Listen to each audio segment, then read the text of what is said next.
You are tuning in to the 69th episode of Audible Weed Walk. This is Nina welcoming you.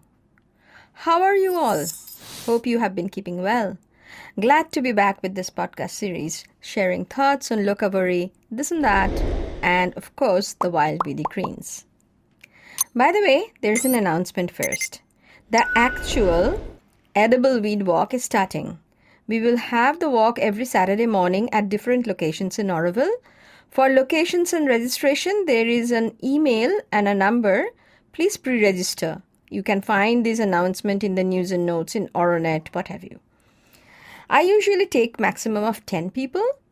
As we locate the weeds and stand around looking at it, sometimes off the path, we need to be mindful so as not to trample, if possible, and not to compact the soil so much that, the weeds that we are cherishing so much doesn't get a good place to grow. So I keep it to a maximum of 10, of course, a very subjective number. Weed walks to me are the way to ground myself, to reconnect with nature, and if you come along, we just do a collective practicing of putting our consciousness to the beautiful greenies in our surrounding. Pay attention, and each time I'm personally amazed by the sense of well-being, a sense of nourishment I receive just by that. When you join, we just walk together.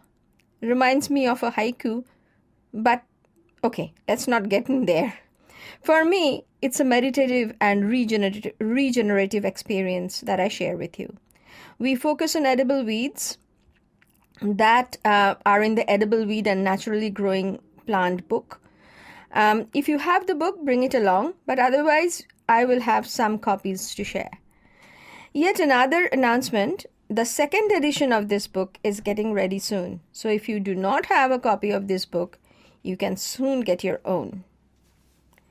In the podcast, let me tell you about my recent travels, which is interesting because as soon as I landed in Kolkata, it seems Omicron was just waiting for me to spread its arm and declare lockdown.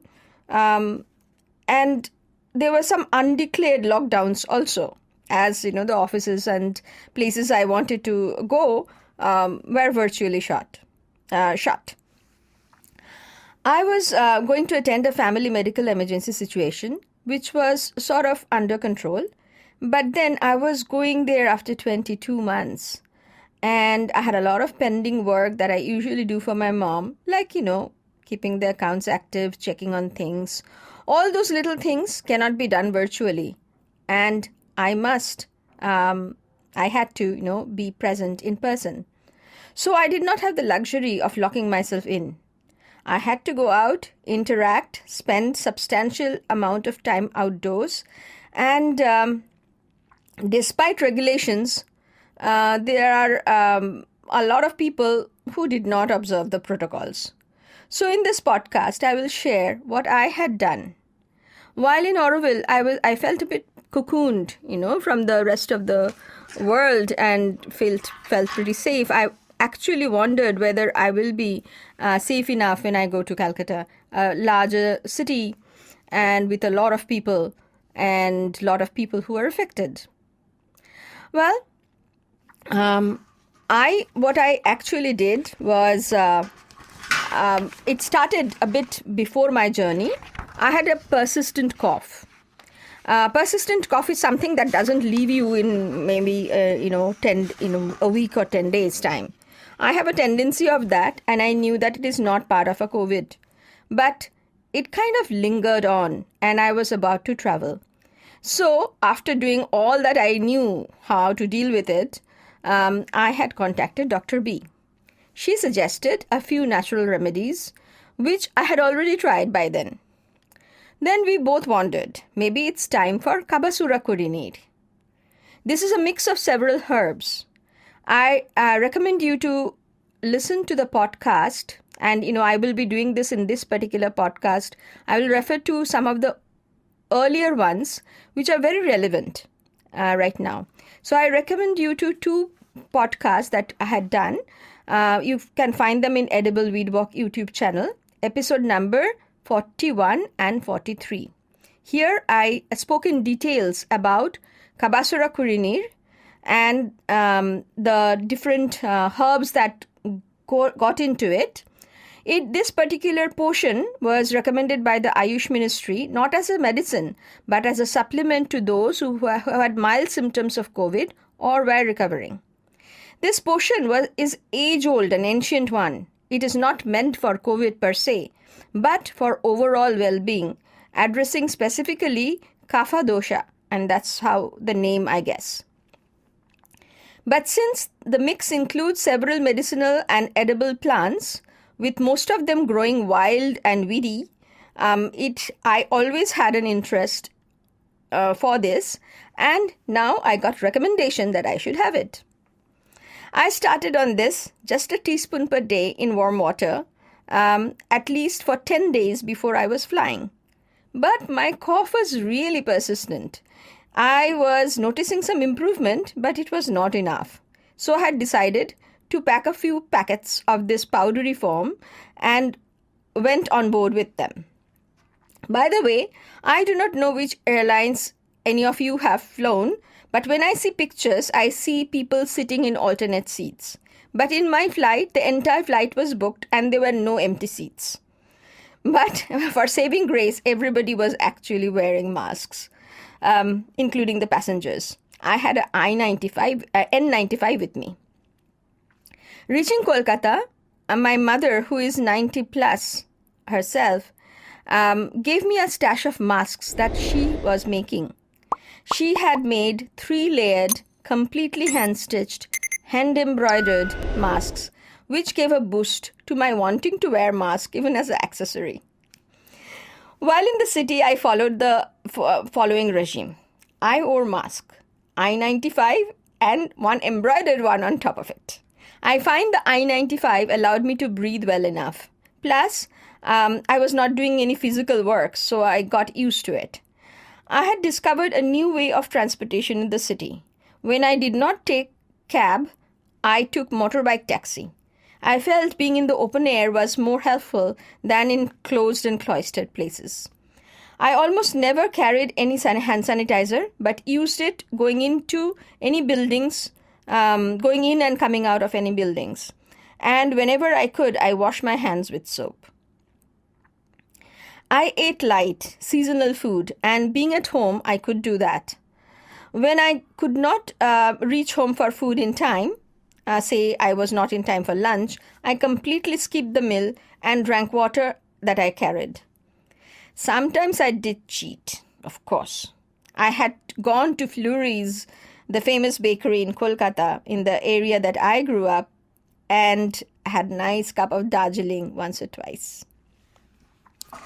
But otherwise, at night, this was my regime, and at night when I returned, I took a shower, and after dinner, I diligently took my 1 teaspoon of weedy wild green supplement, the kabasura kudineer, with warm water. I do not like taking it with honey or lemon because it is quite bitter, and for me, mixing them with anything masks, kind of makes it even worse. So I rather have the bitter and get used to it rather than, try to mask it. For those who are thinking of, oh no, I cannot take bitters, there are pills and capsules also, I believe. But it seems while my cough was a shadow of what it was before, it was still not gone. The pollution, the dust, the smoke, and despite my double masking, perhaps penetrated through my nostrils. So 2 more wild weedies came into my regular regime.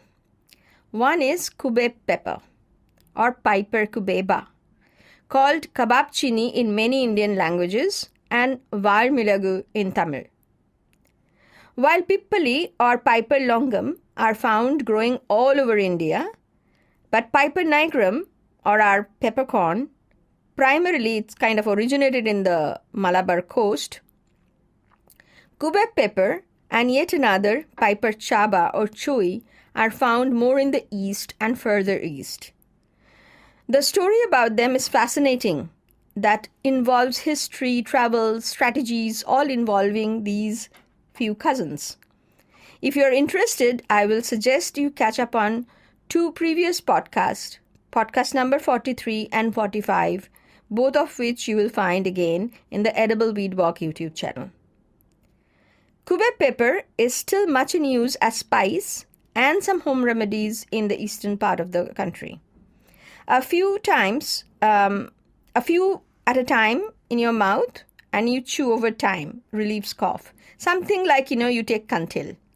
I am told, and I do not know this if this is true, that the famous singer Asha Bhosle, with a golden voice, apparently always keep this kabab chini with her.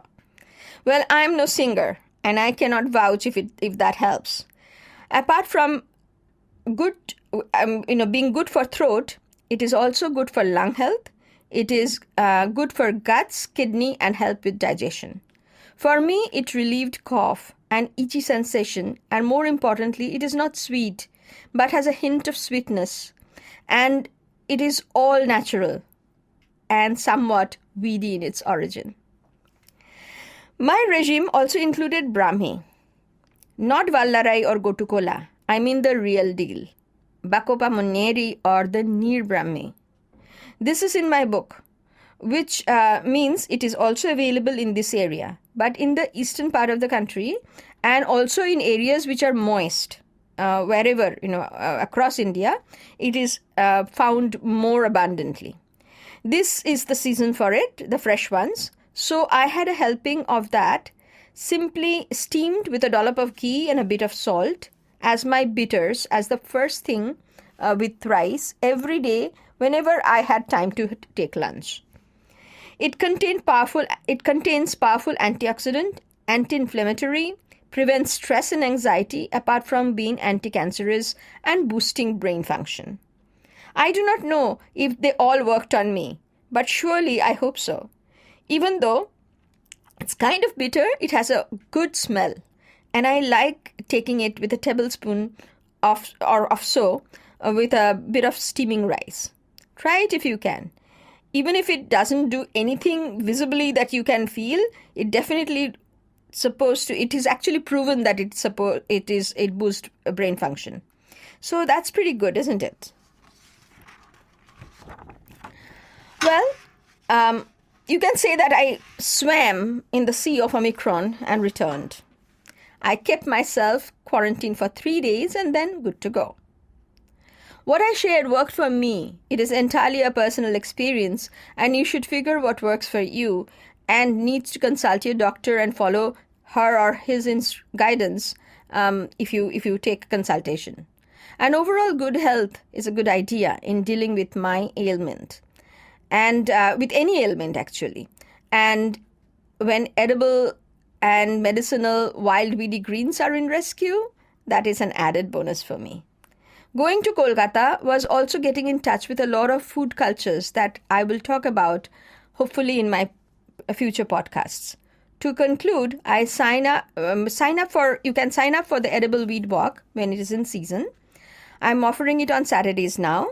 For kabasura kudineer, to know more about it, catch up on old podcasts 41 and 43 to know more about the kabab pepper or the kabab chini, val milagu. You catch up on podcast number 43 and 45. So there is one podcast which is common. So you have to catch up on 3, 41, 43 and 45. They are all in the Audible Weed Walk YouTube channel.